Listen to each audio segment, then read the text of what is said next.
When it comes to the topic of abortion, how come neither side talks about dog culture? So, late term abortion is a very polarizing debate because the human is already alive inside the mom. So, if you have an opinion about late term abortion, why are you not talking about dog culture? Because this is even worse. Look at the age of the children that are killed by dog attacks. This is like you're born, you didn't have an abortion, you're born, you made it through the birth canal, your mom has decided to have you financially, emotionally, but now the child is killed by a dog. This is like millions of times worse than a quote unquote late term abortion. So why doesn't anybody talk about this? This is a true bipartisan issue, and I'll explain why in a couple moments. Look at some of these factors that they say cause a dog to kill a toddler. The most ridiculous one right here, the the child invaded the dog's territory. What? Dogs don't own territory. Dogs are just a pet. They're just a decision that somebody made to get a liability and expense in their life. Dogs don't own anybody's territory. But it's curious that they put that as a reason. Let's go to another search result. The sources are over here on the right of your screen. Toddlers between the ages of 1 and 5. So that's right after you're born. You get to live in your mom. You create all these hormonal changes inside of your mom. Then you're born, and then look at this. Children are more likely to be bitten when living with multiple dog households. More dogs equals more risk. And these kids get bitten in their own house. You know, they talk about toddlers are invading dogs' territory. Like what? The toddler dressed up in SWAT gear and snuck into somebody else's house? That's like the type of images that invokes when they speak about toddlers. But these are the houses that the toddler was born into. What about consent?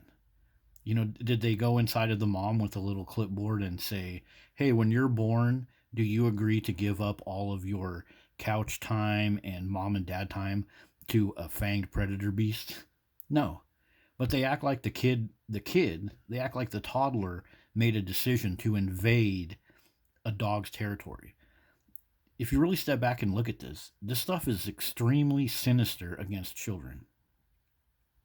And look at where they're bitten. Yeah, right there, head, neck, and face.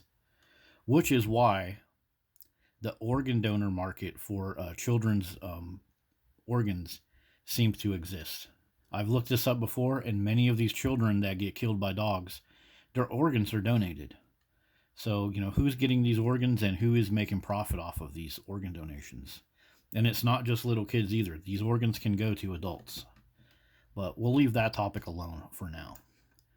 Next, let's just look up the effects of losing a child. So this is like where the Republicans and the pro-life and the Christians will come in and talk about how terrible it is to have an abortion, especially like late in term, because the woman is going through all these changes. Every cell in her body is replicating a little bit different. Her hormones, her genetics, everything is changing, and she's getting ready to raise a child. And then when the child dies, these are all the terrible feelings that she has to deal with. And so a woman that loses a child from abortion or from a dog attack, this is a women's psychological issue. This is a women's mental health issue. So wherever you stand on abortions, these are like, look, cognitive difficulties. Yeah, when you make the decision to own two pit bulls and then they end up killing your toddlers.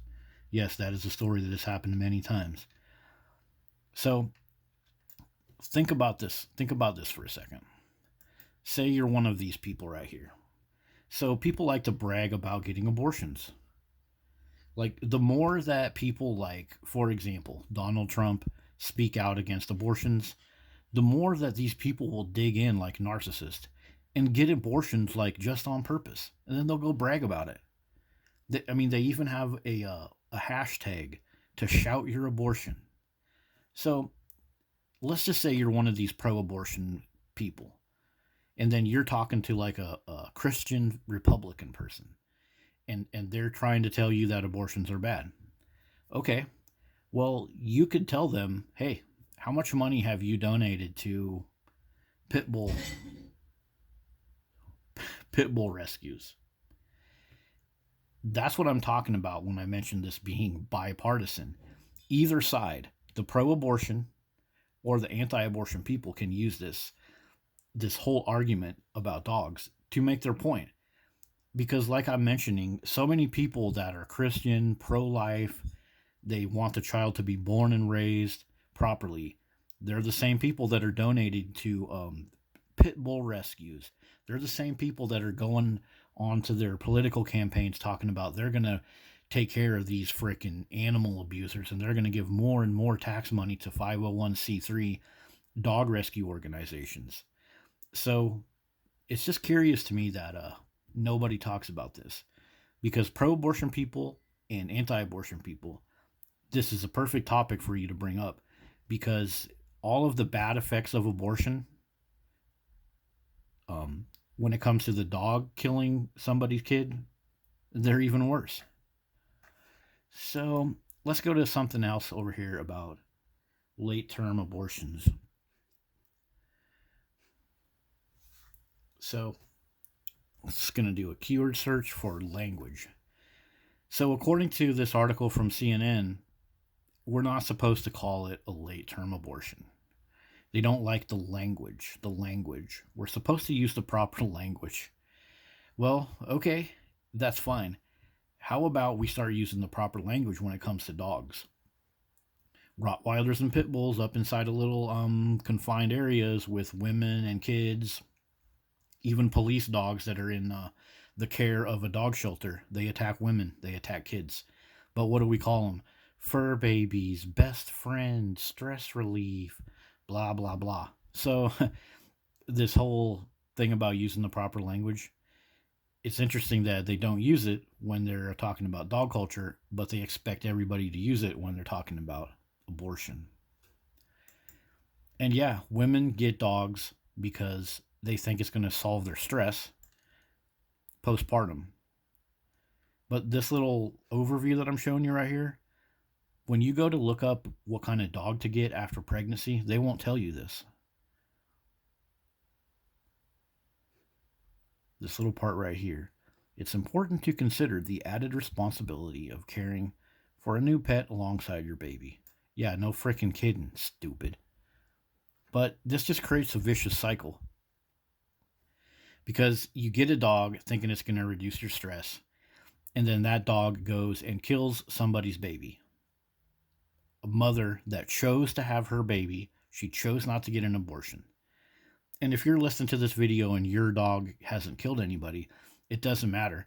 By and large, our society is experiencing this right now. And when you sit at home stroking your dog, putting pictures up on Facebook, literally millions of people see that, and they think that a dog is a perfect little thing to have in their house. Then guess what happens? Nope. Nope, it's not the perfect thing to have in your house. So there it is, dog culture versus abortion. Dog culture does the same bad things that abortion claims to do. So, see you guys in the comments. Bye.